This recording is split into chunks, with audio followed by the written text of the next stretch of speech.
Hi friends, ഇന്ന് ഞാൻ നിങ്ങളായിട്ട് ഷെയർ ചെയ്യുന്നത് വഴുതനങ്ങ. നമ്മൾ കേരളത്തിൽ ഏറ്റവും കൂടുതൽ യൂസ് ചെയ്യുന്ന ഒരു ടൈപ്പ് ബ്രിഞ്ചാലാണിത്.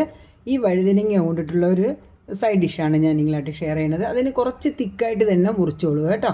ഒത്തിരി നൈസാക്കണമെന്നില്ല, കുറച്ച് തിക്കായിട്ട് മുറിച്ചേക്കുക. പിന്നെ അതിന് ഒരു ചെറിയ കഷ്ണം ഇഞ്ചിയും വെളുത്തുള്ളിയും വേണം കേട്ടോ. ഒരു ചെറിയ ജിഞ്ചർ ഗാർലിക് ചെറിയ പീസ് മതി കേട്ടോ. എന്നിട്ട് കുറച്ച് മുളക് പൊടിയും മഞ്ഞൾപ്പൊടിയും എടുത്ത് വെച്ചിട്ടുണ്ട്. പിന്നെ ആവശ്യത്തിനുള്ള ഉപ്പ് എടുത്ത് വെച്ചിട്ടുണ്ട്. പിന്നെ ഇത് കടലപ്പൊടി, ബേസൻ കടലപ്പൊടി എടുത്ത് വെച്ചിട്ടുണ്ട്. ഇത്രയാണ് ഇതിന് ചേരുവകൾ. ഞാൻ ഇതൊന്ന് ഒരുമിച്ചാക്കിയിട്ട് ഇത് ഒന്ന് മിക്സിയിലിട്ട് ഒന്ന് ചതച്ച് കൊണ്ടുവരാം. ഫ്രണ്ട്സ്, ഞാനിത് മാരിനേറ്റ് ചെയ്യാനായിട്ടുള്ള സെക്ഷനിലേക്കാണ് പോണത്. അതിനകത്ത് ഞാനിപ്പം ആ മിക്സിയിൽ ഒന്ന് ചെറുതായിട്ട് ഇത്തിരി ഒന്ന് വെള്ളം ഒഴിച്ച് കലക്കി എടുത്തായിരുന്നേ. അതൊന്ന് ഞാൻ ഫുള്ളായിട്ട് തന്നെ ഇതിലേക്ക് ഇട്ട് മാരിനേറ്റ് ചെയ്യാൻ പോവുകയാണ്. അതിനുശേഷം നമുക്ക് ആവശ്യത്തിനുള്ള ഉപ്പ് എടുത്ത് വെച്ചിട്ടുണ്ട്. ഉപ്പൊന്നും ഒരുപാടൊന്നും ആവശ്യമില്ല കേട്ടോ. ഇത് രണ്ടും നമുക്ക് നന്നായിട്ടൊന്ന് കൂട്ടി യോജിപ്പിക്കാം കേട്ടോ. നന്നായിട്ടൊന്ന് കൂട്ടി യോജിപ്പിച്ച ശേഷം മാത്രം ആവശ്യത്തിന് വേണ്ട അത്ര കടലപ്പൊടി ഇതിലേക്ക് ഇട്ടാൽ മതി. അത് ഫുള്ളായിട്ട് എടുത്ത് അതേ ഇടണ്ട കേട്ടോ. ഞാൻ നന്നായിട്ട് മാരിനേറ്റ് ചെയ്തേക്കട്ടെ. ഫ്രണ്ട്സ്, ഞാൻ നന്നായിട്ട് മാരിനേറ്റ് ചെയ്ത് ഇങ്ങനെ എടുത്താണ് വച്ചിരിക്കുന്നത്. എനിക്കിപ്പോൾ ഇത് കാണാൻ പറ്റുമല്ലോ, നല്ല കോട്ടിങ്ങും ഇതെല്ലായിട്ടും നല്ല ഒരു ഇതായിട്ട് കിട്ടും കേട്ടോ.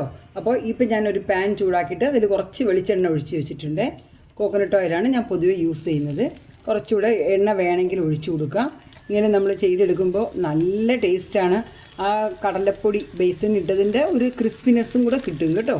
അതും കൂടെ കിട്ടുമ്പോൾ ഇതിൽ നല്ല ജിഞ്ചർ ഗാർലിക്കിൻ്റെ ചെറിയൊരു ഫ്ലേവറും, വളരെ ലൈറ്റായിട്ടേ ഞാൻ ജിഞ്ചർ ഗാർലിക്കൊക്കെ ആഡ് ചെയ്തിട്ടുള്ളൂ കേട്ടോ. കുറച്ച് എരിവിന് ചില്ലി പൗഡർ, സോൾട്ട്, ഇത്രയൊക്കെയാണ് ഞാൻ യൂസ് ചെയ്തിരിക്കുന്നത്. ഇത് നിങ്ങൾ എല്ലാവരും ചെയ്ത് നോക്കുക കേട്ടോ ഫ്രണ്ട്സ്. ഞാൻ ബാക്കിയും കൂടെ കാണിച്ചു തരാം.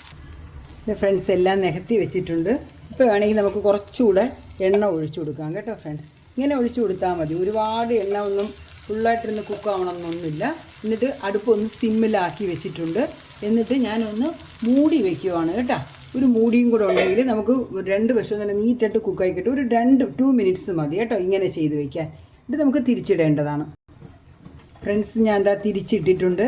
എല്ലാം ഒരു വശത്ത് കുക്കായിട്ട് മറുവശം ഞാനൊന്ന് തിരിച്ചിട്ടപ്പോഴേക്കും വളരെ സോഫ്റ്റായിട്ട് നന്നായിട്ട് തന്നെ വെന്ത് വന്നിട്ടുണ്ട്. നിങ്ങൾക്കിത് കണ്ടാൽ മനസ്സിലാവുമല്ലോ എങ്ങനെ നല്ല നീറ്റായിട്ട് വന്നിട്ടുണ്ട് എന്നുള്ളത്. ഒരു പ്ലേറ്റിലെടുത്തേക്കട്ടെ, ഒരു കപ്പിലെടുക്കാം. എല്ലാവരും ഇതൊന്ന് ട്രൈ ചെയ്യണേ friends. Thank you for watching friends. എല്ലൊക്കെ സബ്സ്ക്രൈബ് ചെയ്ത് കാണണേ. എന്നുവെച്ചാൽ എനിക്കിതുപോലത്തെ സിമ്പിളായിട്ടുള്ള മെത്തേഡുകൾ നിങ്ങളായിട്ട് ഇനിയും ഷെയർ ചെയ്യാനുണ്ട്. പിന്നെ നല്ല ടേസ്റ്റി ആയിരിക്കും കേട്ടോ. അധികം എണ്ണയൊന്നും ഒഴിച്ച് അങ്ങനെ ആക്കിയിട്ടില്ല. ഹെൽത്തി ആയിരിക്കും. Thank you for watching. Subscribe ചെയ്യണേ. ബൈ.